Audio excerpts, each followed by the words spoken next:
the internal family systems model teaches about this concept of multiplicity in the mind, which is a kind of being of many minds, that's completely normal, in fact.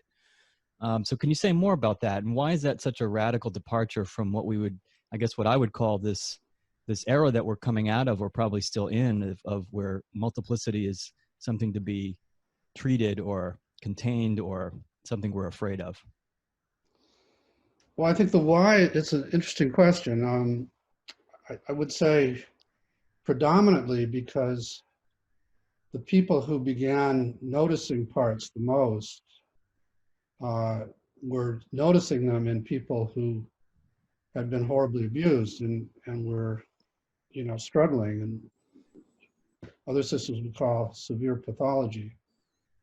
And and then that gradually translated into the field of what used to be called multiple personality disorder and now is dissociative identity disorder. And the public got scared by movies like Three Faces of Eve and, what was the other famous one? There's the United States of Terra. Tara? I think that was one. The famous Sybil. Sybil was the famous one from Psych Right. 101, Abnormal Psych 101. Right. So having different personalities came to be seen as a sign of pathology, and that's pretty deeply rooted in the culture. So it's been a tough sell, all these many years I've been at this, and I've tried to frame it different ways, and it's still a tough sell. But yeah, I'm convinced, and almost 40 years of experience has taught me that people are naturally multiple.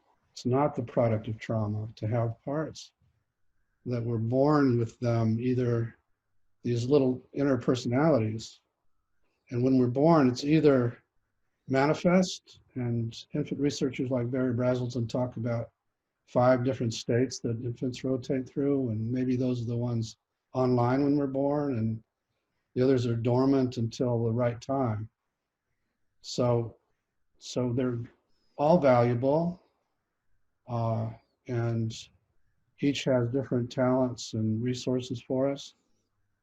But trauma and attachment injuries have the effect of forcing them out of their naturally valuable states into roles that can be destructive, and make them sort of frozen in the trauma, thinking that what's happening now is still happening. And all of that is what's pathological. Right. That's themselves.